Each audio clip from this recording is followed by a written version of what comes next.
സമസ്ത കേരള ജംഇയ്യത്തുൽ ഉലമ കേന്ദ്ര മുശാവറ അംഗവും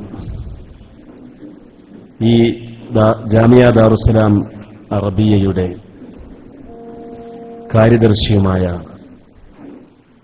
ഷെയ്ഖുന എ ഉസ്താദ് അവറുകളെ,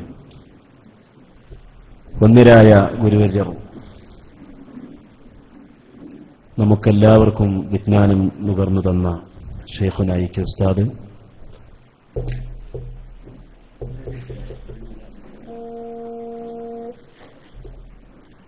അതുപോലെ ബഹുമാന്യരായ ഇബ്രാഹിം മുസ്ലിയാർ കാനങ്ങാട്,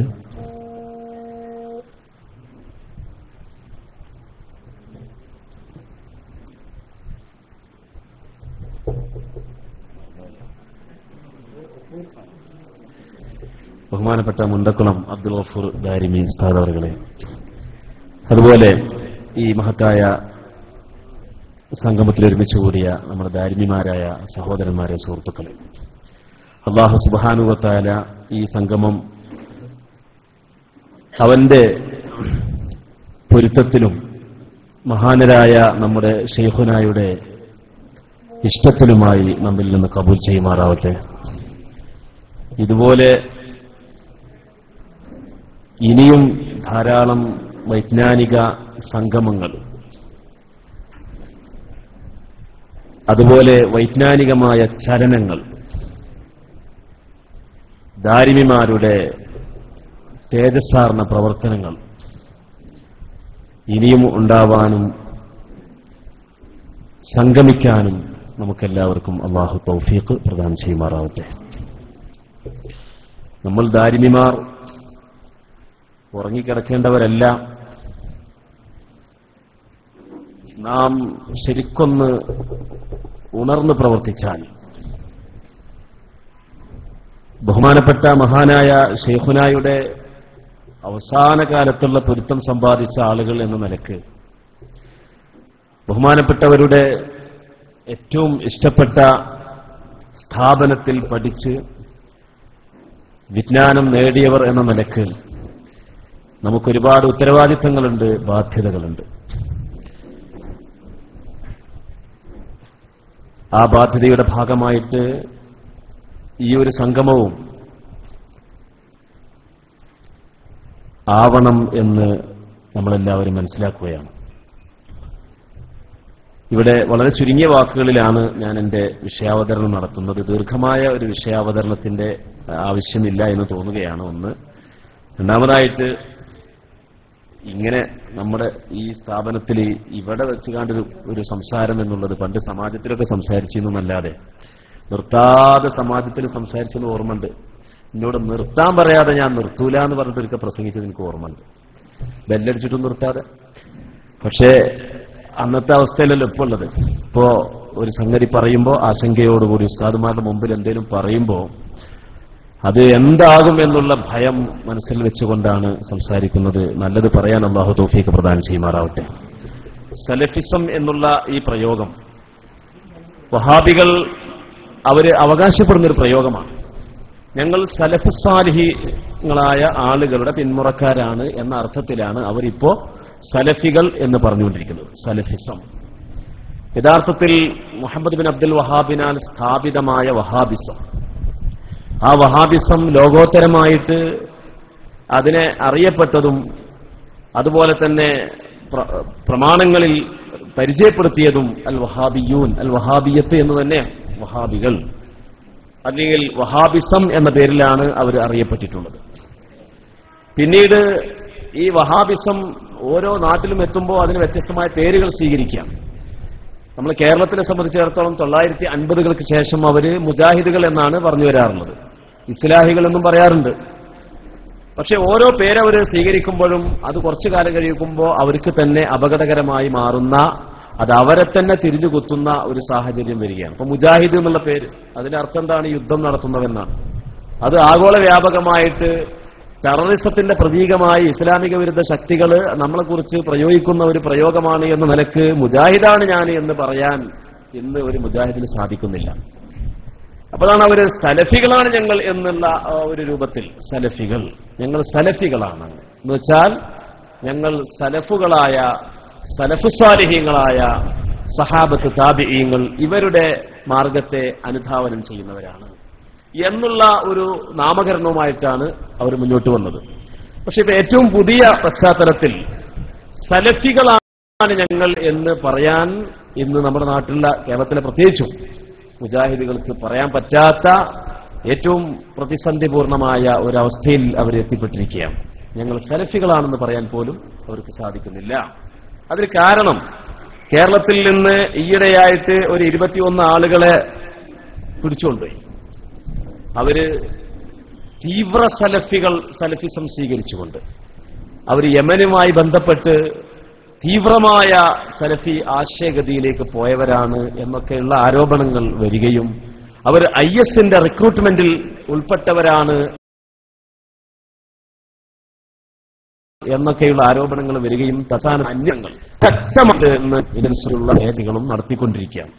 അപ്പൊ അതിന്റെ ഭാഗമായിട്ട് ഈ തീവ്രവാദ പശ്ചാത്തലം ഒരുക്കിയത് സലഫിസം എന്ന് പറയുന്ന ഇസമാണ് എന്നുള്ള ഒരു റിസൾട്ടിലേക്ക് ഇന്ന് നമ്മുടെ രാജ്യത്തുള്ള ഭരണവിഭാഗവും അതുപോലെ തന്നെ പോലീസ് സംവിധാനമൊക്കെ എത്തിപ്പെട്ട ഒരു സാഹചര്യത്തിൽ ഞങ്ങൾ സലഫികളാണ് എന്നുപോലും ഇപ്പോൾ പറയാൻ ഒരു മുജാഹിദിന് സാധിക്കുന്നില്ല.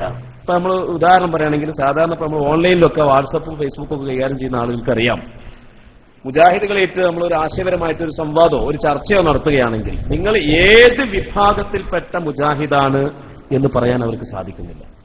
അല്ലെങ്കിൽ ഇന്ന മുജാഹിദ് നേതാവിനെ അംഗീകരിക്കുന്നവരാണ്, അല്ലെങ്കിൽ കേരളത്തിലുള്ള പഴയകാല മുജാഹിദ് നേതാക്കളെ അംഗീകരിക്കുന്നവരാണ്, അവരെ പ്രതിനിധാനം ചെയ്തുകൊണ്ട് സംസാരിക്കുന്നവരാണ് എന്ന് പോലും പറയാൻ എന്ന് മുജാഹിദുകൾക്കാകാത്ത വിധം വളരെ പ്രതിസന്ധിയിലാണ് അവർ അകപ്പെട്ടിട്ടുള്ളത്. ഈ സന്ദർഭത്തിൽ എന്താണ് സലഫിസം, അത് എങ്ങനെയാണ് കാട് കയറിയത് എന്നുള്ളത് ആരാണ് ആ വിഷയത്തത്? രണ്ട് ദ്വയാർത്ഥമുള്ളൊരു പ്രയോഗമാണ് കാട് കയറിയത് എന്ന് പറഞ്ഞാൽ തീവ്രമായി സലഫിസത്തിന്റെ മൂർച്ച കൂടിയത് എന്ന അർത്ഥവുമാക്കാം, അല്ലെങ്കിൽ നാട് വിട്ടിട്ട് കാട്ടിക്ക് പോയ സലഫികൾ എന്ന അർത്ഥത്തിലും ആക്കാം. ഏതായാലും രണ്ടും ഇന്നത്തെ സലഫികളെ സംബന്ധിച്ച് വളരെ അനുയോജ്യമായിരിക്കുകയാണ്. ഈ സലഫിസത്തിന്റെ അതിന്റെ ഉത്ഭവം എന്ന് പറയുന്നത് നജ്ദിലാണ്. ശരിക്കും ഇബ്നു തൈമിയാണ് അതിന്റെ സൈദ്ധാന്തികനെങ്കിലും അതൊരു പ്രസ്ഥാനമായി രൂപപ്പെടുന്നത് നജ്ദിലാണ്. നജ്ദ് എന്ന് പറഞ്ഞാൽ എവിടെയാണ് ഇന്ന് വളരെ തർക്കം നടന്നുകൊണ്ടിരിക്കുന്ന ഒരു വിഷയമാണ്. എവിടെയാണ് നജ്ദ് എന്ന് പറയുന്നത്? നബി സല്ലല്ലാഹു അലൈഹി വസല്ലം തങ്ങൾ ഒരിക്കൽ ദുആർന്നു, അല്ലാഹുമ്മ ബാരിക് ലനാ ഫീ ശാമിനാ വബാരിക് ലനാ ഫീ യമനിനാ. ഹദീസിന്റെ പദം അങ്ങനെ തന്നെ ഇക്കോളന്നില്ല, ആശയമാണ് ഞാൻ പറയുന്നത്. അല്ലാഹുവേ, ഷാമിലും യമനിലും ഞങ്ങൾക്ക് ബർക്കത്ത് ചെയ്യണമേ. ആ സമയത്ത് നജ്ദിൽ എന്ന് പറഞ്ഞ സഹാബി പറഞ്ഞു, വഫീ ഷാമിന വഫീ നജ്ദിന, നജ്ദിലും ബർക്കത്തിന് വേണ്ടി ദുആർക്കണം നബി എന്ന് പറഞ്ഞപ്പോ നബി സല്ലല്ലാഹു അലൈഹി വസല്ലം തങ്ങൾ ദുആർന്നില്ല. ആവർത്തിച്ച് ആവശ്യപ്പെട്ടു നബി സല്ലല്ലാഹു അലൈഹി വസല്ലം തങ്ങൾ ദുആർന്നില്ല. പിന്നെന്താണ് നബി സല്ലല്ലാഹു അലൈഹി വസല്ലം തങ്ങൾ പറഞ്ഞത്? നബി പറഞ്ഞു, ഹുനാലിക സലാസിലു വൽ ഫിതൻ വബിഹായത്തുൽ ഉഖർന ശൈത്താൻ. അവിടെ പ്രകമ്പനങ്ങളാണുള്ളത്, അവിടെ കുഴപ്പങ്ങളാണുള്ളത്, അവിടെ പിശാചിന്റെ കൊമ്പ് മുളക്കുന്ന സ്ഥലമാണ് എന്നൊക്കെ പറയുകയുണ്ടായി. അപ്പൊ പിശാചിന്റെ കൊമ്പാണ്. ആ നജ്ദ് ഏതാണ്? അത് നബി സല്ലല്ലാഹു അലൈഹി വസല്ലം തങ്ങൾ മദീനയിൽ നേരെ കിഴക്കോട്ട് തിരിഞ്ഞിട്ടാ പറയുന്നത്. ആ നജ്ദ് ഏതാണ്? ഇന്നിപ്പോ മുജാഹിദുകൾ പറയുന്നത് ആ നജ്ദ് എന്ന് പറഞ്ഞാൽ നേരെ വടക്കുള്ള ഇറാഖാണ് എന്നാണ്. ആ നജ്ദ് എന്ന് പറഞ്ഞാൽ നേരെ വടക്കുള്ള ഇറാഖാണ്. അതിന് ഫതുഹുൽ ബാരിയുടെ ഒരു ഇബാറത്തും അവർ തെളിവായി ഉദ്ധരിക്കുന്നുണ്ട്. യഥാർത്ഥത്തിൽ ആ ഇറാഖ് ഫതുഹുൽ ബാരിയിൽ അത് ഇറാഖിന്റെ പ്രവിശ്യകളാണെന്ന് പറയുന്ന ആ ഇറാഖ് എന്ന് പറയുന്നത് വിശാലാർത്ഥത്തിലുള്ള ഇറാഖാണ്. എന്ന് വെച്ചാൽ ഇന്ന് കാണുന്ന സങ്കുചിത ഭൂപടമായ ഇറാഖ് അല്ല, മറിച്ച് വിശാലാർത്ഥത്തിലുള്ള ഇറാഖാണ്. മുഅ്ജമുൽ ബുൽദാനിൽ ആ വിഷയം പറയുന്നുണ്ട്. ഇറാഖ് എന്നുള്ളത് വിശാലാർത്ഥത്തിൽ പറയപ്പെടാറുണ്ട്. ആ വിശാലാർത്ഥത്തിൽ പറയപ്പെടുന്ന ഇറാഖിൽ മദീനയുടെ നേർ കിഴക്ക് സ്ഥിതി ചെയ്യുന്ന നജ്ദും ഉൾപ്പെടുന്നതാണ്. അതുകൊണ്ടാണ് നബി സല്ലല്ലാഹു അലൈഹി വസല്ലം തങ്ങൾ മശ്രിഖിന്റെ നേർക്ക് തിരിഞ്ഞിട്ടാ പറഞ്ഞത്, ഹുനാലിക സലാസിലു വൽ ഫിതൻ വബിഹാ യത്ലു ഖർനു ശൈത്താൻ. ആ നബി സല്ലല്ലാഹു അലൈഹി വസല്ലം തങ്ങൾ നേരെ തിരിഞ്ഞു നിന്ന ആ നാട് നജ്ദാണ്. അത് ആ കാലത്തെ പടം അനുസരിച്ചുകൊണ്ട് അത് ഒരുപക്ഷെ ഇറാഖിന്റെ വിശാലാർത്ഥത്തിൽ ഉൾപ്പെട്ടതായിരിക്കാം.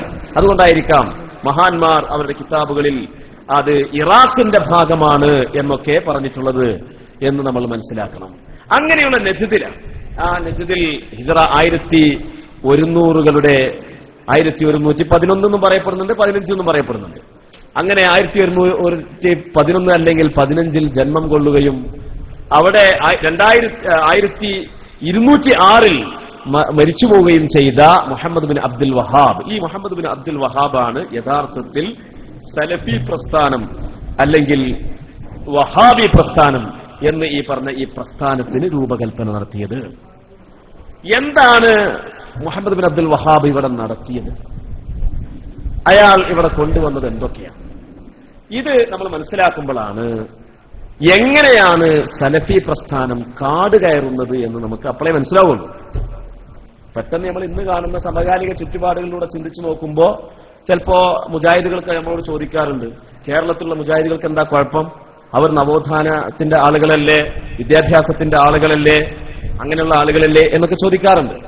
പക്ഷേ ഇവരുടെ അടിസ്ഥാനപരമായ അവരുടെ ബേസ് പരിശോധിച്ചു നോക്കുമ്പോൾ നമുക്ക് മനസ്സിലാക്കാൻ സാധിക്കും, ഇവർ ചെയ്ത കാര്യങ്ങൾ ഒരു മുസ്ലിമിനെ ശക്തനായ ഭീകരവാദിയാക്കുന്ന ഒരു ഇസമാണ് എന്ന് മനസ്സിലാക്കാൻ സാധിക്കും.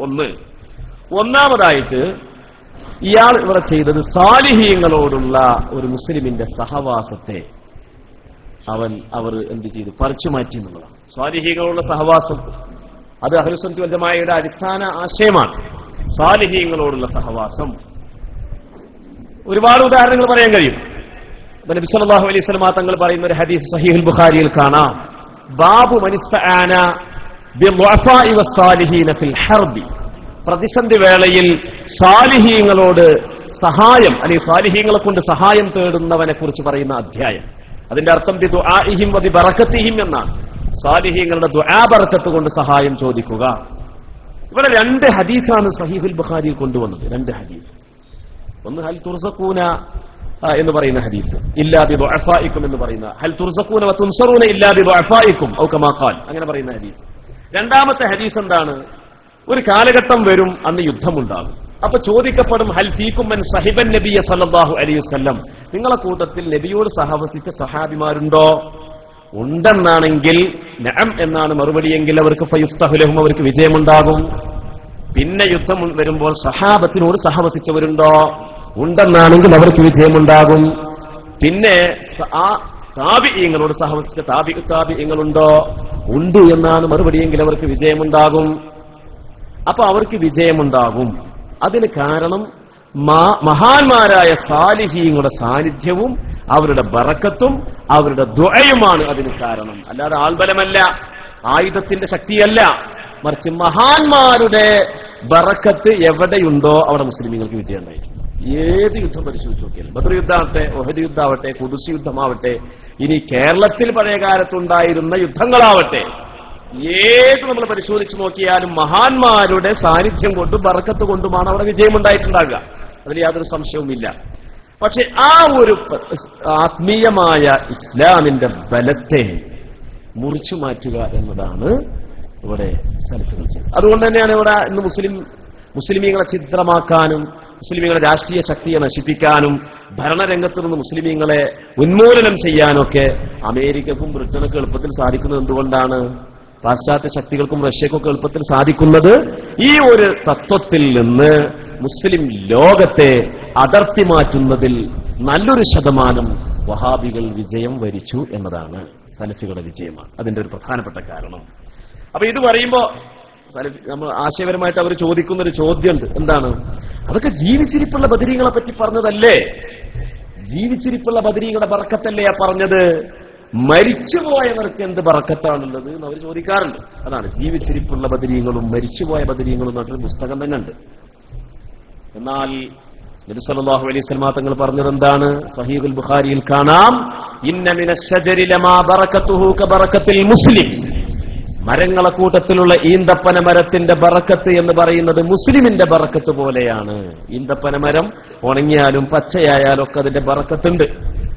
അതുപോലെയാണ് വഖദാലിക ബറകത്തുൽ മുസ്ലിമി ആമ്മത്തുൻ ഫീ ജമീഇൽ അഹ്വാലി വനഫഉഹു മുസ്തമിറുൻ ലഹു വലിഗൈരിഹി ഹത്താ ബഅദ മൗതിഹി.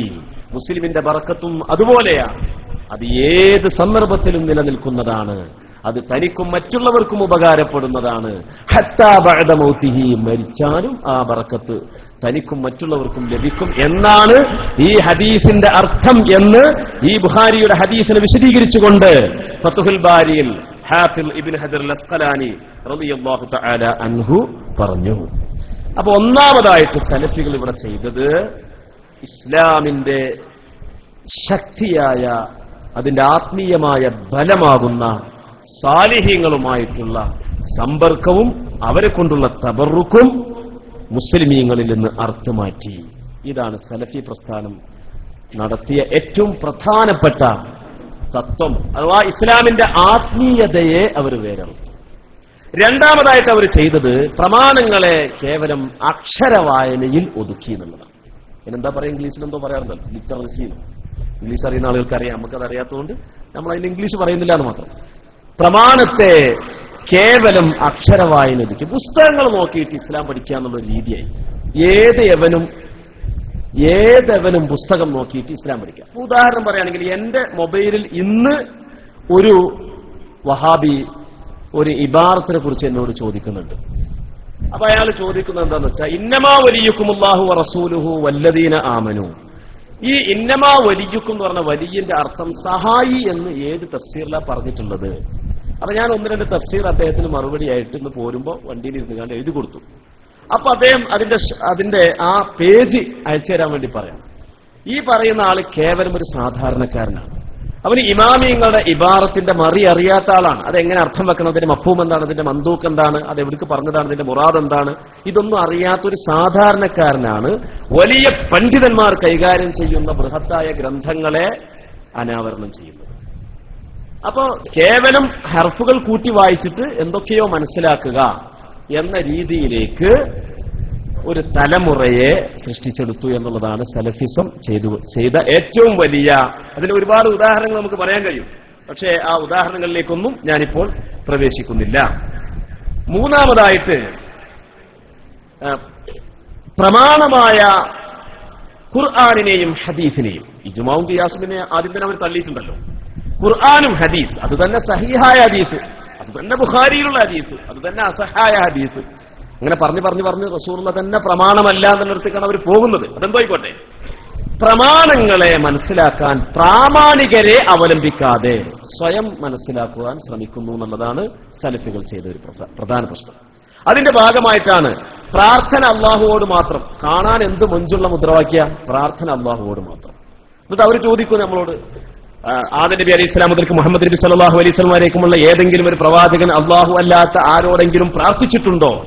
അല്ലെങ്കിൽ ഖുർആനിൽ ഒരുപാട് പ്രാർത്ഥനകൾ പറഞ്ഞിട്ടില്ലേ? ഈ പ്രാർത്ഥനകളിൽ ഏതെങ്കിലും ഒരു പ്രാർത്ഥന അള്ളാഹു അല്ലാത്തവരോട് നടത്തിയിട്ടുണ്ടോ?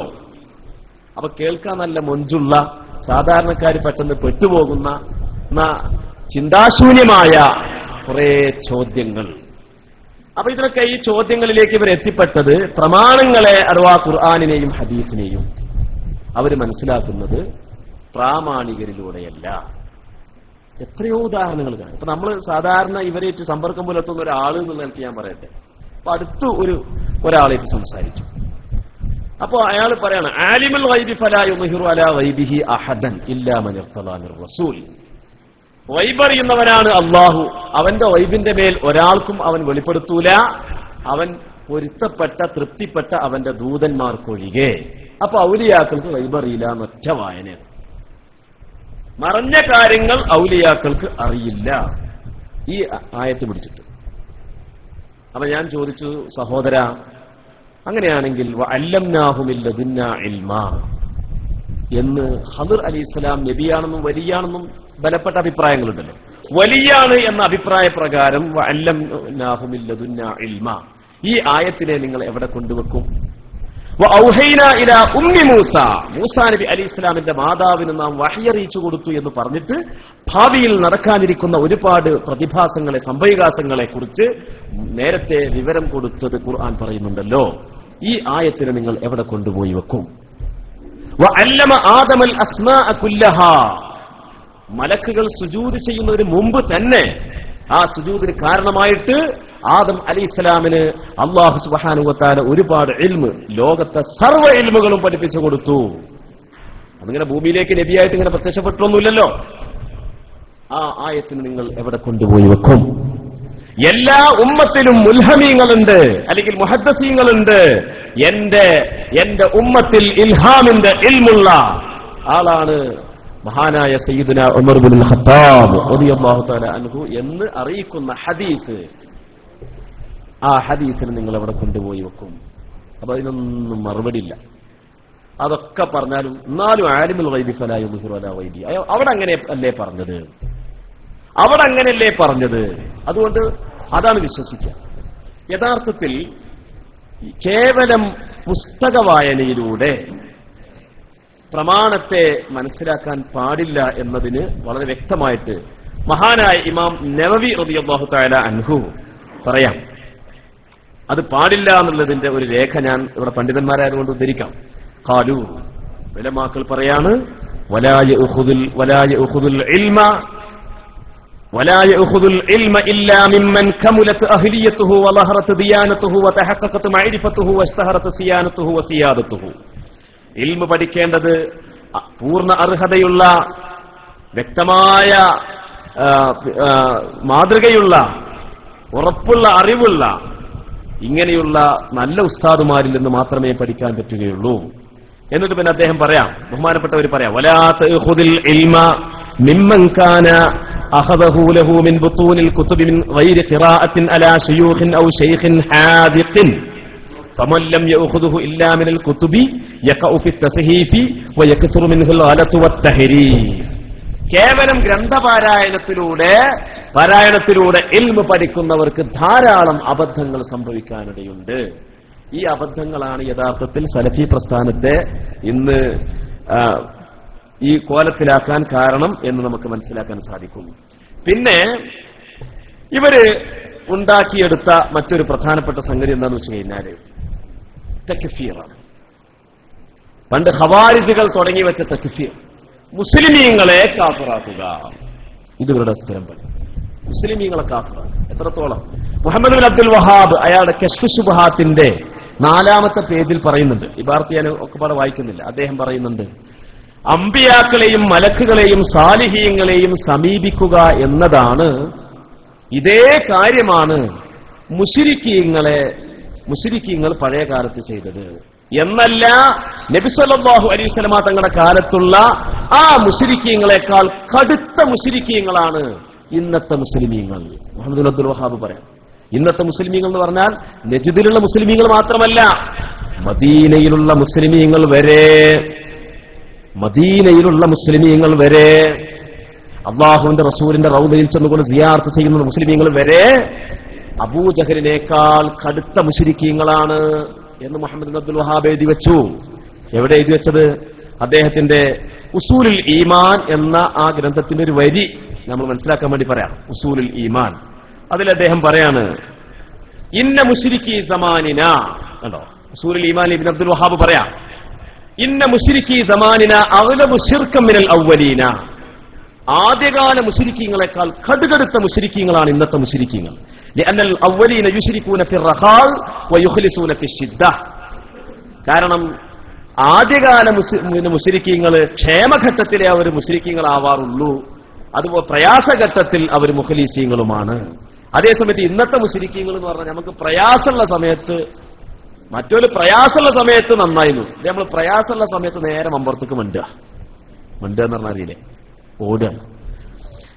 والدليل قوله تعالى فإذا ركبوا في الفلك دعوا الله مخلصين له الدين فلما نجاهم إلى البر إذا هم يشركون. അൻകബൂത്ത് സൂറത്തിന്റെ 65-ാമത്തെ ആയത്താണ് അതിന് അയാൾ ദുർവ്യാഖ്യാനിച്ചത്. മുശ്രിക്കീങ്ങൾ, നബി സല്ലല്ലാഹു അലൈഹി വസല്ലം തങ്ങളുടെ കാലത്തുള്ള മുശ്രിക്കീങ്ങൾ അവർ കപ്പലിൽ സഞ്ചരിക്കുമ്പോൾ ഇഖ്ലാസോടുകൂടി അള്ളാഹുവിനോട് ദുആർക്കും. പക്ഷേ അവരെ കരയിലേക്ക് രക്ഷപ്പെടുത്തിയാലോ വീണ്ടും അവർ മുശ്രിക്കീങ്ങളാകുന്നു. ഈ ആയത്തിനെയാണ് അയാൾ തെളിവാക്കിയത്. യഥാർത്ഥത്തിൽ ഈ ആയത്ത് തെളിവല്ല. കാരണം ഈ ആയത്തിന് 2 തഫ്സീറാണ് കൊടുത്തിട്ടുള്ളത്. ബൈദാവി പോലുള്ള കിതാബിലൊക്കെ കൊടുത്ത തഫ്സീർ എന്താണ്? അവര് കപ്പലിൽ കയറുമ്പോൾ അള്ളാഹുവിനോട് മാത്രമായിട്ട് ദുആർക്കും എന്ന് പറഞ്ഞാൽ പ്രത്യക്ഷത്തിൽ അങ്ങനെയാണ്. നമുക്ക് നോക്കുമ്പോൾ അങ്ങനെ തോന്നുന്നേ ഉള്ളൂ. പക്ഷേ വഖുലൂബുഹും മശ്ഹൂലത്തും ബിശ്ശിർക്കി, അവരുടെ കൽബിൽ അപ്പോഴും ശിർക്ക് കുടികൊള്ളുകയാണ് എന്നാണ് തഫ്സീറുൽ ജമലിൽ കാണാം. അതാണ് ഒരു തഫ്സീർ. രണ്ടാമത്തെ തഫ്സീർ എന്താണ്?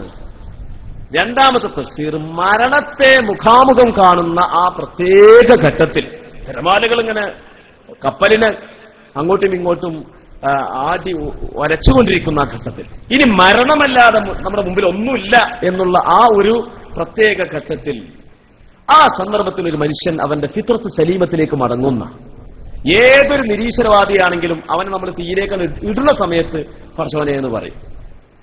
അത് ഫിത്രത്ത് സലീമത്താണ്. ഏതൊരു മനുഷ്യന്റെയും ഫിത്രത്ത് സലീമത്തിന്റെ ശുദ്ധമായ പ്രകൃതി, ആ ശുദ്ധമായ പ്രകൃതിയിലേക്ക് മടങ്ങുമ്പോൾ അപ്പോൾ എനിക്ക് അല്ലാഹ് മാത്രമേ ഉണ്ടാവുള്ളൂ. അപ്പൊ വേറെ ദൈവങ്ങളൊന്നും ഉണ്ടാവില്ല. പക്ഷേ ആ ഈമാനെ പറ്റി ഫിത്രിയായ ഈമാൻ എന്നാണ് പറയുക. അൽ ഈമാനുൽ ഫിത്രിയു ലാ യക്ഫി. ഇമാം ഫഖ്റുദ്ദീൻ റാസി റളിയല്ലാഹു തആല പറയാണ്, അൽ ഈമാനുൽ ഫിത്രിയു ലാ യക്ഫി. ഫിത്രിയായ ഈമാന് പ്രയോജനമില്ല. ഫിത്രിയായ പ്രകൃതിദത്തമായ ഫിത്രത്ത് സലീമത്തിലേക്ക് മടങ്ങുമ്പോഴുള്ള ഈമാന് കൊണ്ട് കാര്യമില്ല. മറിച്ച് കസ്ബിയായ ഈമാന് വേണം. മരണത്തെ മുഖാമുഖം കാണുമ്പോൾ മൂമിനായ പോരാ, അപ്പൻ സിർക്കെന്ന് കഴിച്ചിലായ പോരാ. അപ്പൊ അതുകൊണ്ടാണ് ആ സമയത്ത് ഈമാൻ ലാ യക്ഫി ആയതുകൊണ്ടാണ് ഇതേ പ്രതിസന്ധി വേള ഉണ്ടായ ആളാണ് ഇക്രിമ റളിയല്ലാഹു തആല അൻഹു. അബൂജഹലിന്റെ പുത്രൻ ഇക്രിമ റളിയല്ലാഹു തആല അൻഹു കപ്പലിൽ കയറി, കപ്പലാകെ പ്രശ്നമായി. ആ സമയത്ത് അവരുടെ കയ്യിലുണ്ടായിരുന്ന എല്ലാ ബിംബങ്ങളെയും കടലിലേക്ക് എറിഞ്ഞു. എന്നിട്ട് ഇക്രിമ റളിയല്ലാഹു അൻഹു പ്രഖ്യാപിച്ചു, ഈ പ്രതിസന്ധി വേളയിൽ നമ്മുടെ ബിംബങ്ങൾ നമുക്ക് സഹായകമല്ലെങ്കിൽ യഥാർത്ഥ അല്ലാഹുവിനെ മാത്രമേ ഇനി നമുക്ക് അവലംബിക്കാൻ പറ്റുകയുള്ളൂ എന്ന് പറഞ്ഞിട്ട് ഒറ്റ പ്രഖ്യാപന, ഞാൻ മദീനയിലേക്ക് ചെല്ലും, എന്നിട്ട് ഞാൻ മുസ്ലിം, ഇതിൽ നിന്ന് രക്ഷപ്പെടുകയാണെങ്കിൽ ഞാൻ മദീനയിൽ ചെന്നുകൊണ്ട് റസൂലുള്ളാഹിന്റെ അടുക്കൽ പോയിട്ട് മുസ്ലിമാകും. രക്ഷപ്പെട്ടു നേരെ ചെന്നു മദീനയിൽ. എന്നിട്ട് ഫഅസ്ലമ വഹസുന ഇസ്ലാമുഹു എന്നാണ് റിവായത്തിലുള്ളത്. അവിടെ ചെന്നിട്ട് മുസ്ലിമായി, നല്ല മികച്ച ഇസ്ലാമായി. അപ്പൊ ഈ കപ്പലിൽ നിന്ന് തന്നെ മുസ്ലിമാവണില്ല. കപ്പലിലുള്ള ഈമാൻ എന്ന് പറയുന്നത് ഫിത്രിയായ ഈമാനാണ്. വഹുവ ലാ യക്ഫി. അതുകൊണ്ട് മതിയാവില്ല, അത് കാര്യമില്ല. പിന്നെ അവിടെ ചെന്നിട്ട് മദീനയിൽ ചെന്നിട്ട് ഫഅസ്ലമ വഹസുന ഇസ്ലാമുഹു എന്നാണ് റിവായത്തിൽ കാണുന്നത്. അപ്പൊ ഇവിടെ മുജാഹിദുകൾ പറയുന്നൊരു സംഗതി ഉണ്ട്. എന്താണ്? മക്കത്തെ മുശ്രിക്കീങ്ങളൊക്കെ കപ്പലിൽ കയറിയ മുസ്ലിമായിരുന്നു. അത് ശരിയല്ല. ആ ഈമാൻ അത് മാക്സിമം അത് ഫിത്രിയായ ഈമാനാണെന്നേ വരുള്ളൂ. വൽ ഈമാനുൽ ഫിത്രിയു ലാ യക്ഫി. ഫിത്രിയായ ഈമാൻ അത് കാഫിയല്ല.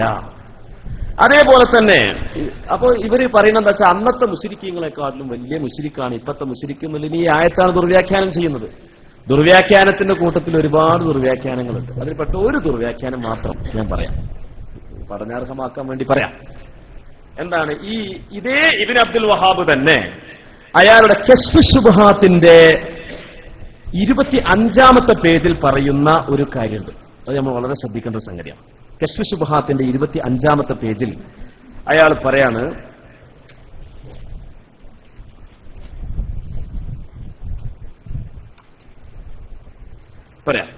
وعرفت أن إقرارهم بتوحيد الربوبية لم يدخلهم في الإسلام وأن قصدهم الملائكة والأنبياء والأولياء يريدون شفاعتهم والتقرب إلى الله بذلك هو الذي أحل دماءهم وأموالهم. എന്ന് പറഞ്ഞാൽ മലായിക്കത്തിനെയും അമ്പിയാക്കളെയും ഔലിയാക്കളെയും ഉദ്ദേശിച്ച് ചെല്ലുകയും അവരുടെ ശഫാഅത്ത് കാംക്ഷിക്കുകയും അവരോട് അടുപ്പം കൊള്ളുകയും ചെയ്തതാണ് അവരെ രക്തം അനുവദനീയമാക്കിയത്, അവരുടെ സമ്പത്ത് മുസ്ലിമീങ്ങൾക്ക് കൊള്ളയടിക്കാൻ അനുവദിപ്പിച്ചത്. അപ്പൊ ഇസ്തിഗാസ ചെയ്യുന്ന ആൾക്കാരെ ഇവിടെ ഭൂമിയിൽ ജീവിക്കാൻ അനുവദിക്കാൻ പറ്റൂലെന്നാ സലഫികളുടെ വാദം. ഇത് ഭീകരവാദമല്ലേ? ഇത് തീവ്രവാദം തന്നെയല്ലേ?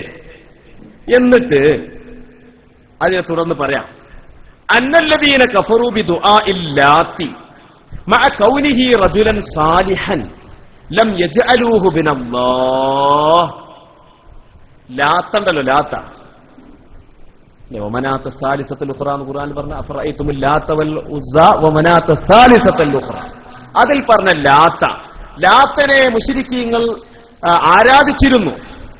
ഏത് സ്ഥിതിയിൽ? ലാത്ത ഒരു സാലിഹായ മനുഷ്യനാണ് എന്നെ അവർ വിശ്വസിച്ചിട്ടുള്ളൂ. ലാത്ത സാലിഹായ മനുഷ്യനായിരിക്കെ ലാത്തയെ അവർ ആരാധിച്ചു. അല്ല, ലാത്ത അള്ളാന്റെ പുത്രനാണെന്ന് അവർ പറഞ്ഞിട്ടില്ല. എന്നിട്ടും അവർ ലാത്ത എന്ന സാലിഹായ മനുഷ്യനെ ആരാധിക്കുക വഴി അവർ മുശ്രിക്കായില്ലേ എന്നാണ് ഇയാൾ കശ്ഫ് ശുബഹാത്തിൽ ചോദിക്കുന്ന ചോദ്യം. ഈ ചോദ്യം ഇന്ന് നമ്മളെ നാട്ടിലുള്ള സലഫികളും വഹാബികളും നിരന്തരമായി സംവാദങ്ങളിലും പ്രസിദ്ധീകരണങ്ങളിലും പ്രഭാഷണങ്ങളിലും കവലകളിലും ചോദിച്ചുകൊണ്ടിരിക്കുകയാണ്. ഖുർആൻ പറഞ്ഞ ലാത്ത വലിയൊരു സ്വാലിഹായ മനുഷ്യനായിരുന്നില്ലേ? മമ്പറന്തങ്ങൾ സ്വാലിഹായ മനുഷ്യനായതുപോലെ, മുഹിയുദ്ദീൻ ഷെയ്ഖ് സ്വാലിഹായ മനുഷ്യനായതുപോലെ ലാത്തയും സ്വാലിഹായ മനുഷ്യനാണ്. എന്നിട്ടും ആ ലാത്തയുടെ ശഫാഅത്ത് കിട്ടാൻ വേണ്ടി സമീപിച്ചതിന്റെ പേരിൽ അവർ മുശ്രിക്കാണെന്ന് ഖുർആൻ പറഞ്ഞില്ലേ? അതേപോലെ തന്നെയല്ലേ ഇന്നത്തെ സുന്നികളും? ഇവിടെ വലിയൊരു ചരിത്രപരമായ അട്ടിമറി നടത്തിയിട്ടുണ്ട്. എന്താണത്? ലാത്ത എന്ന് പറയുന്നത് സ്വാലിഹായ മനുഷ്യനാണോ? ആണോ? ഇസ്മായിൽ നബി, ഇബ്രാഹിം നബി ഒക്കെ കാര്യപ്പെട്ട ആൾക്കാരാണ്. ലാത്ത സ്വാലിഹായ മനുഷ്യനാണോ? നമ്മൾ ശ്രദ്ധിക്കണം. ഏതൊരു മുജാഹിദ് നമ്മോട് സംസാരിക്കുമ്പോൾ, ഞാൻ തന്നെ പല സ്ഥലത്തും എന്റെ അനുഭവം, ഇപ്പോൾ അടുത്ത് കാസർഗോഡ് ഒരു സ്ഥലത്ത് പ്രസംഗിക്കുന്ന ഒരു സ്ഥലത്ത് ഇതേപോലെ ക്ലാസ് എടുക്കുന്ന സമയത്ത് ആദ്യം വന്ന ചോദ്യം ഇതായിരുന്നു: ലാത്തയെ ആരാധിച്ച മുശ്രിക്കീങ്ങൾ അദ്ദേഹം ഒരു സ്വാലിഹായ മനുഷ്യനായിരുന്നില്ലേ? ഞാൻ ഒറ്റ ചോദ്യം ചോദിച്ചു, ലാത്ത സ്വാലിഹാണെന്ന് ആരാ പറഞ്ഞത്? ലാത്ത സാലിഹാന്ന് ആരാ പറഞ്ഞത്? ലാത്തയെ സംബന്ധിച്ച് എന്താണ്? അന്നബി സാലിഹിൻ ഫീ ഖൗലിഹി അല്ലാത്ത് ഖാല അല്ലാത്ത് അല്ലദീ കാന യഖൂമു അലാ ആലിഹതി. ലാത്ത എന്നുള്ളത് ഖിറാഅത്തുമായി ബന്ധപ്പെട്ട വേറെ ചർച്ചയുണ്ട്. അത് ശബ്ദാണോ ശബ്ദില്ലാതെയാണോ താ ഉച്ചരിക്കേണ്ടത് വേറെ ചർച്ചയാണ്, അതിലേക്ക് ഞാൻ പോകുന്നില്ല. അല്ലാത്ത് അല്ലദീ കാന യഖൂമു അലാ ആലിഹതിഹിം യലുത്തു ലഹുമുസ് സവീഖ വകാന ബിത്തായിഫി. ലാത്ത എന്ന് പറയുന്നത് ബിംബത്തിന്റെ ഒരു ഹാദിമായിരുന്നു, ക്ഷേത്ര പൂജാരിയായിരുന്നു.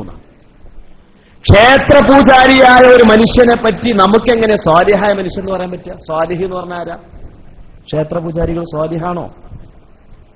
അപ്പൊ ഈ മുഹമ്മദ് ബിൻ അബ്ദുൽ വഹാബ് എഴുതി വെച്ച ഈ അബദ്ധം ഇന്നും നമ്മളെ നാട്ടിലുള്ള മുജാഹിദുകൾ നിരന്തരം പറഞ്ഞുകൊണ്ടിരിക്കുകയാണ്. ലാത്ത സ്വാലിഹായിരുന്നു. അപ്പൊ ഇങ്ങനെ ചരിത്രപരമായ വക്രീകരണങ്ങൾ, ദുരാരോപണങ്ങളുമായിട്ടാണ് ഇവർ വന്നത്. അങ്ങനെ കാഫിറാക്കി. അതേതുപോലെ എന്ന് വെച്ച് കഴിഞ്ഞാൽ ലാ ഹുക്മ ഇല്ലാ ലില്ലാ എന്ന് ഖവാരിജികൾ പറഞ്ഞല്ലോ. അലിയാർ മുആവിയ റളിയല്ലാഹു തആല അൻഹും തമ്മിൽ പ്രശ്നം തീർക്കാൻ വേണ്ടി മധ്യസ്ഥന്മാരെ നിയമിച്ച ആ സന്ദർഭത്തിൽ ഖവാരിജികൾ പറഞ്ഞൊരു വാക്കാണ് ഖുർആൻ പറഞ്ഞിട്ടുണ്ട്, ലാ ഹുക്മ ഇല്ലാ ലില്ലാ, അല്ലാഹുവിന് മാത്രമേ ഹുക്മിന് അധികാരമുള്ളൂ. ഇത് കേട്ടപ്പോൾ അലിയാർ തങ്ങൾ പറഞ്ഞെന്താ? കലിമത്തു ഹഖിൻ ഉരീദ ബിഹൽ ബാത്തിൽ. സംഗതി നല്ല വാക്കാണ്, പക്ഷേ അതുകൊണ്ട് ഉദ്ദേശിച്ചത് അബദ്ധമാണ്, പോയത്തമാണ്. അതേ പോയത്തിന്റെ ഒരു സാമ്പിളാണ് പ്രാർത്ഥന അള്ളാഹുവോട് മാത്രം. കേൾക്കുമ്പോൾ നല്ലതാന്ന് തോന്നിപ്പോകും, പക്ഷെ അവർ ഉദ്ദേശിക്കുന്നത് ദുരൂഹമാണ്. ഇങ്ങനെ മുസ്ലിമീങ്ങളെ കാഫിറാക്കുക എന്നുള്ള ഏർപ്പാട്. അങ്ങനെ കാഫിറായി കഴിഞ്ഞാൽ പിന്നെ അവരെ കൊള്ളയടിക്കാൻ പറ്റും, അവരുടെ മുതൽ അപഹരിക്കാൻ പറ്റും. ഇത് ഞാൻ വെറുതെ പറയല്ല. ഇപ്പൊ നിങ്ങൾ നോക്കൂ, ശബാബ് മാസികയാണ്, ശബാബ് വാരിക, 2015 ജനുവരി ലക്കം ശബാബ് വാരികയിൽ 9-10 പേജുകളിൽ അവർ പറയുന്നത് എന്താണ് കേട്ടോ? ഇതിൽ വളരെ വ്യക്തമായി പറയുന്നത്, ഇസ്ലാമിക വിശ്വാസങ്ങളും ആചാരങ്ങളും അനുഷ്ഠാനങ്ങളും ആദിമ വിശുദ്ധിയോടെ പുലർത്തണമെന്നും പ്രവാചകനു ശേഷം മതത്തിൽ നിർമ്മിക്കപ്പെട്ട വിശ്വാസ ആചാരങ്ങൾ വർജിക്കണമെന്നും ആഹ്വാനം ചെയ്ത് മുഹമ്മദ് ബിൻ അബ്ദുൽ വഹാബിലേക്ക് ചേർത്തിയാണ് വഹാബിസം എന്ന സംജ്ഞ രൂപപ്പെട്ടത്. അതേസമയം വഹാബിസത്തിന്റെ ജൈവപ്രകൃതമായി വിശേഷിപ്പിക്കപ്പെടുന്ന കക്ഷിത്വമോ പരമശത്രുതയോ കേരളത്തിലെ ഖിലാഫത്ത് പ്രസ്ഥാനത്തിന്റെ പ്രവർത്തന പരിപാടികളിൽ പ്രതിഫലിച്ചില്ല. അപ്പൊ വഹാബിസത്തിന്റെ ജൈവപ്രകൃതമാണ് കക്ഷിത്വം, പരമശത്രുത, എതിരാളികളെ ശത്രുവായിട്ട് കാണുക, അത് അവരുടെ ജൈവപ്രകൃതിയാണ്. എന്നിട്ട് കണ്ടോ, തുടർന്ന് പറയാം, ഖിലാഫത്ത് പ്രസ്ഥാനത്തിന് മലബാറിൽ നേതൃത്വം നൽകിയ മുഹമ്മദ് അബ്ദുറഹ്മാൻ സാഹിബ്, കെ എം മൗലവി, കെ മൊയ്തു മൗലവി തുടങ്ങിയവർ വഹാബി ആശയക്കാരായിരുന്നു. എന്നാൽ മലബാർ കലാപത്തിലെ സുപ്രധാന നായകന്മാരായ ആലി മുസ്ലിയാർ, വാര്യംകുന്നത്ത് കുഞ്ഞഹമ്മദാജി തുടങ്ങിയവർ പാരമ്പര്യ മുസ്ലിങ്ങളായിരുന്നു. വിശ്വാസ ആചാര കാര്യങ്ങളിൽ പരസ്പര വിരുദ്ധമായ ചേരികളായിരുന്നിട്ട് പോലും ഖിലാഫത്ത് പ്രസ്ഥാനത്തിൽ അവർക്ക് ഒന്നിക്കാൻ കഴിഞ്ഞു എന്നതിൽ നിന്നു തന്നെ മറ്റു വിശ്വാസമാർഗങ്ങൾ മറ്റു വിശ്വാസമാർഗങ്ങളെ മതവിരുദ്ധമായി കാണുന്ന തീവ്ര വഹാബിസം അവരെ സ്വാധീനിച്ചിരുന്നില്ലെന്ന് വ്യക്തം. മനസ്സിലായില്ല? കേരളത്തിൽ ഖിലാഫത്ത് പ്രസ്ഥാനത്തിൽ സുന്നിയാളുണ്ടായിരുന്നു, വഹാബിയാളുണ്ടായിരുന്നു. പക്ഷേ തീവ്ര വഹാബിസം അഥവാ മറ്റു വിശ്വാസികളെ അവരെ മതവിരുദ്ധമായി കാണുന്ന, മറ്റു വിശ്വാസമാർഗങ്ങളെ മതവിരുദ്ധമായി കാണുന്ന തീവ്ര വഹാബിസം ആ തീവ്ര വഹാബിസമാണ്. അത് ഖിലാഫത്ത് പ്രസ്ഥാനത്തിൽ ഉണ്ടായിട്ടില്ല, പക്ഷെ വഹാബിസത്തിൽ അത് ഉണ്ട് എന്നാണ് ഈ ലേഖനത്തിൽ പറഞ്ഞു വരുന്നത്. ഞാൻ മുഴുവൻ വായിക്കാൻ സമയമില്ലാത്തതുകൊണ്ട്. അപ്പൊ ഈ തീവ്ര വഹാബിസം എന്ന് പറയുന്ന വഹാബിസത്തിന്റെ പ്രയോക്താവാണ് മുഹമ്മദ് ബിൻ അബ്ദുൽ വഹാബ്. അതിന് അദ്ദേഹം ചെയ്ത ഒരുപാട് നിഷ്ഠൂര കാര്യങ്ങളുണ്ട്. 10,000-കണക്കിന് മുസ്ലിമീങ്ങളെ കൊന്നൊടുക്കുകയുണ്ടായി. റൗള ഷരീഫിനെ പോലും കൊള്ളയടിക്കുകയുണ്ടായി. അവിടെയുള്ള വിലപിടിപ്പുള്ള വസ്തുക്കൾ കൊള്ളയടിച്ച് കൊണ്ടുപോവുകയുണ്ടായി.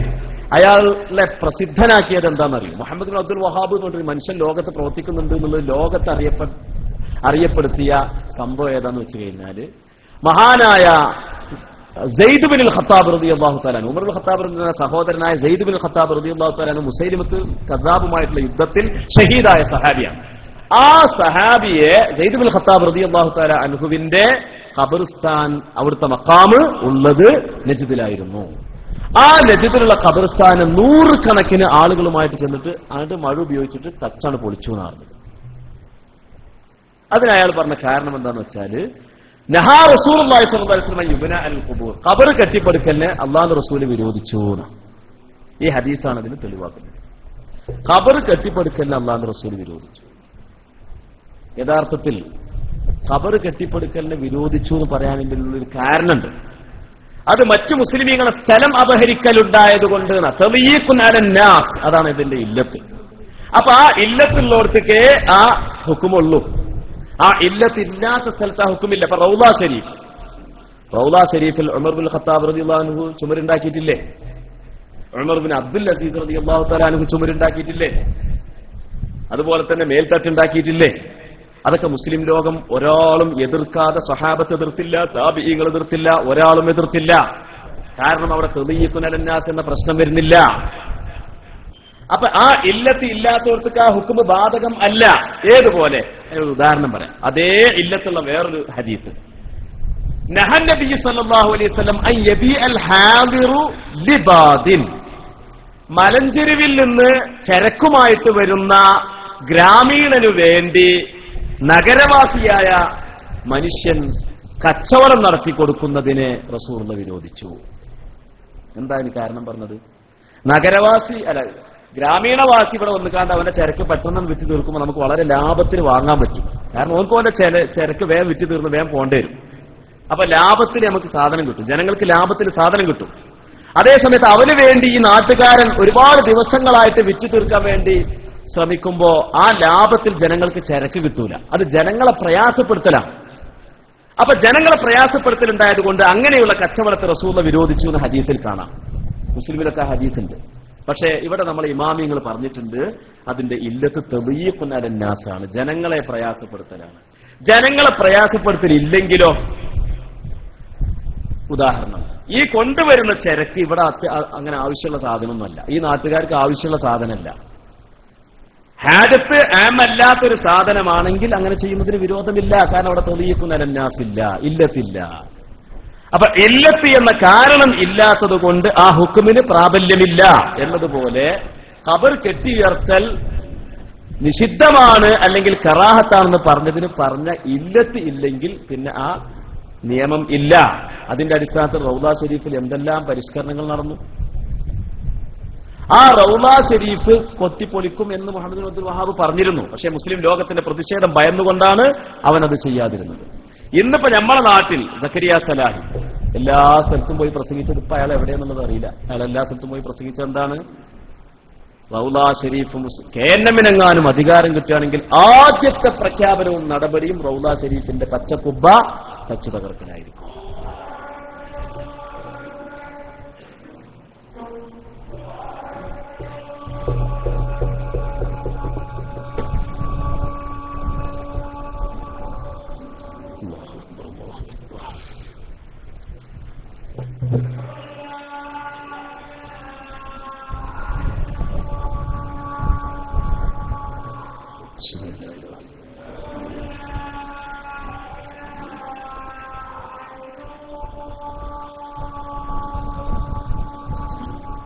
أشهد أن لا إله إلا الله.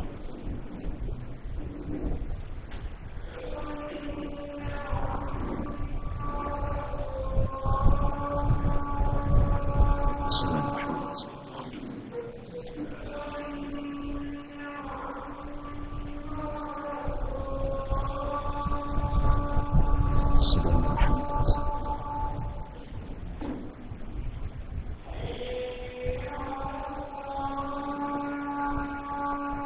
لا حول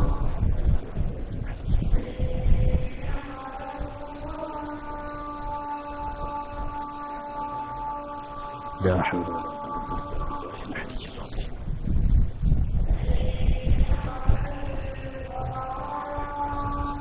لا حول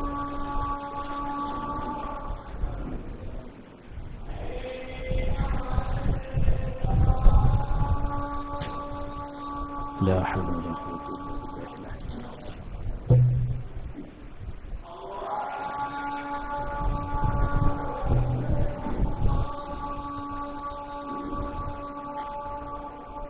الله أكبر الله أكبر.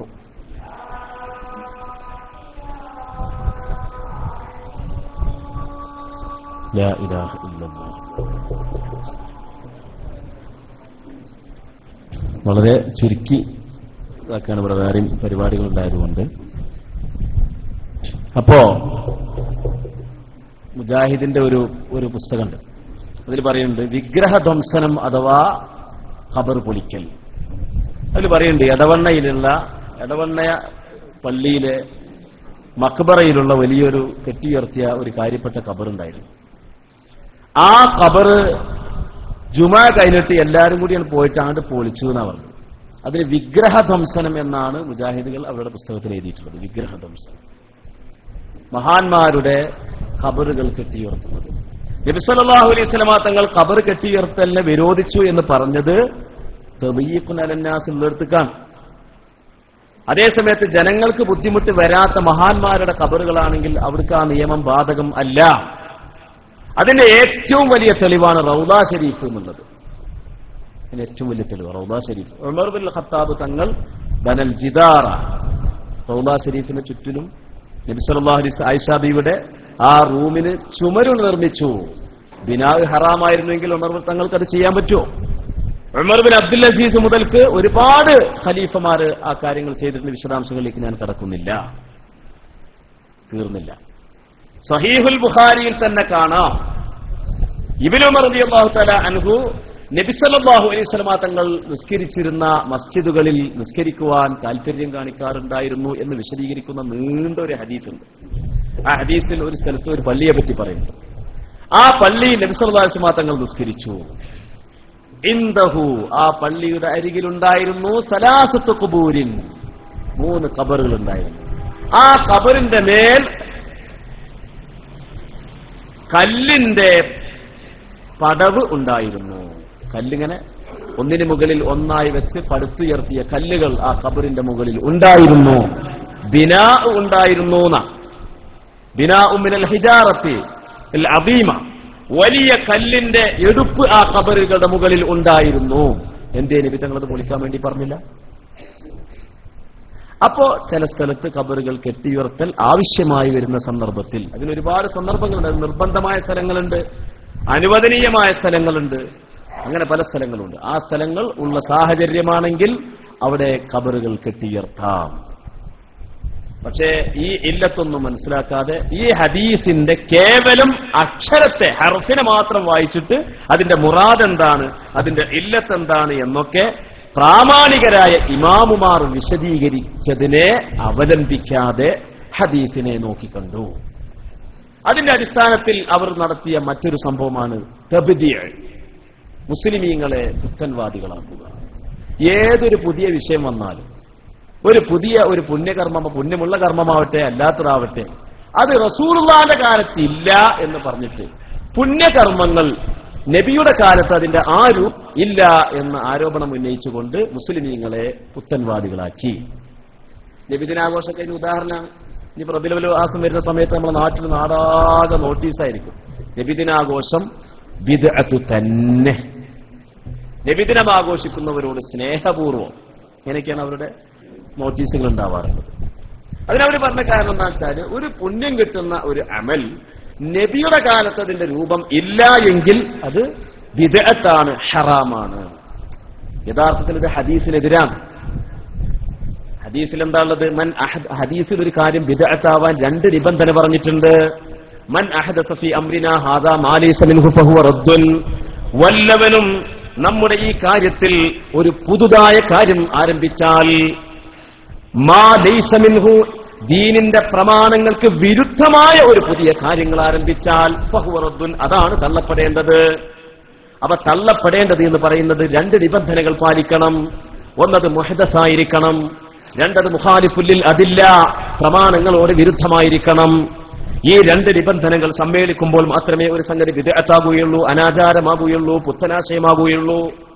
എന്നാൽ അതിൽ നിന്ന് ഒരു നിബന്ധന മാത്രം എടുക്കുകയും മറ്റേ നിബന്ധനയെക്കുറിച്ച് മൗനം പുലർത്തുകയും ചെയ്തുകൊണ്ടാണ് ഇവർ ബിദ്അത്ത് ആരോപിക്കുന്നത്. അത് പുണ്യകർമ്മങ്ങളിൽ മാത്രമാണ് മുഹമ്മദ് ബിൻ അബ്ദുൽ വഹാബ് ഒക്കെ ചെയ്തത്. ഒരുപാട് കാലത്തെ വഹാബികൾ പുണ്യകർമ്മങ്ങളിൽ മാത്രമാണ് ചെയ്തത്. പക്ഷേ ജീവിത രീതിയിൽ വരെ നബിയുടെ അതേ ജീവിത ശൈലി മാത്രമേ പറ്റുകയുള്ളൂ, അല്ലാത്തതൊക്കെ ബിദ്അത്താണ്, ഹറാമാണ്, നരകമാണ് എന്ന ഏറ്റവും അതിതീവ്രമായ സലഫിസത്തിലേക്കാണ് പുതിയ തലമുറ പോയിക്കൊണ്ടിരിക്കുന്നത്.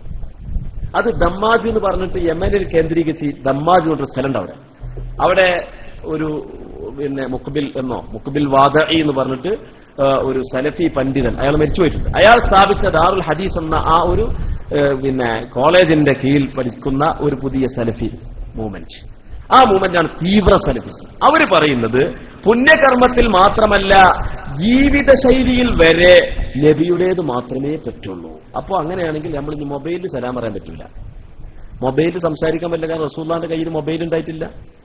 മൈക്കയിൽ കുത്തുപോതാൻ പാടില്ല എന്ന് പറയുന്നുണ്ടല്ലോ ചില ആൾക്കാർ. മൈക്കയിൽ കുത്തുപോതാൻ പാടില്ല, അത് സഹീഹല്ല. എന്നാൽ സംവാദത്തിലുണ്ടോന്ന് വെച്ചാൽ അതിനൊരു തയ്യാറുമില്ല. അങ്ങനത്തെ കുറച്ച് ആൾക്കാരുണ്ട്. ഇപ്പൊ വാട്സപ്പിലൊക്കെ നമ്മൾ ഐറ്റമി ഞങ്ങളൊക്കെ സംവാദത്തിലൊക്കെ പലവട്ടം വിളിച്ചാണ്, പക്ഷെ അവർ തയ്യാറാവില്ല. സമസ്തന്റെ ലെറ്ററേറ്റ് വരിയെന്നാ പറയാം. നമ്മൾ സംവാദം നടത്തി, ഞങ്ങൾ ദാരിമ്യകളും ഹൈത്തമ്യകളും സംവാദം നടത്താൻ സമസ്തന്റെ ഉസ്താദന്മാർ ലെറ്റർ കൊടുക്കും. അവർക്ക് വേറെ പണിയൊന്നുമില്ല.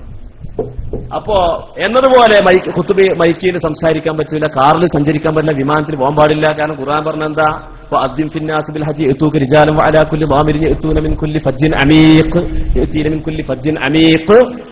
ഇബ്രാഹിം നബിയെ അവരോട് ഹജ്ജ് കൊണ്ട് വിളിയാളം നടത്തുക, ദുർഘടമായ വഴികളിലൂടെ മെരിന്റെ ഒട്ടകപ്പുറത്തും കാൽനടയായിട്ടും അവർ വരുന്നതാണ്. അപ്പൊ ഹജ്ജിന് വരേണ്ടത് ദുർഘടമായ വഴികളിലൂടെയായിരിക്കണം എന്നാ ഖുർആനുള്ളത്. അതുതന്നെ മെരിന്റെ ഒട്ടകപ്പുറത്തായിരിക്കണം എന്നാണ് ഖുർആനുള്ളത്. അല്ലെങ്കിൽ കാൽനടയായിട്ടായിരിക്കണം, വിമാനത്തിൽ പോകാൻ പാടില്ല. റസൂലുള്ളാഹി വിമാനത്തിൽ പോയിട്ടുണ്ടോ? സ്വഹാബത്ത് ആരെങ്കിലും പോയിട്ടുണ്ടോ? സലഫികൾ ആരും പോയിട്ടില്ല, സലഫ് സ്വാലിഹികൾ പോയിട്ടില്ല. അതുകൊണ്ട് സലഫികളായ ഞങ്ങളും പോകൂല. ഇങ്ങനെ ജീവിത രീതിയിൽ വരെ ഈ ഒരു രീതി സ്വീകരിക്കുന്ന അതിതീവ്ര സലഫിസത്തിലേക്കാണ് ഇന്ന് പുതിയ സലഫിസം മുന്നോട്ട് പോയിക്കൊണ്ടിരിക്കുന്നത്. ഇവർക്ക് സംഭവിച്ചെന്താന്ന് വെച്ച് കഴിഞ്ഞാൽ, ഒരു സംഗതി ബിദ്അത്താവാനുള്ള മാനദണ്ഡം രണ്ടാണ്. ഒന്ന്, അത് പിൽക്കാലത്തുള്ളതാവണം. രണ്ട്, അത് പ്രമാണവിരുദ്ധമാവണം.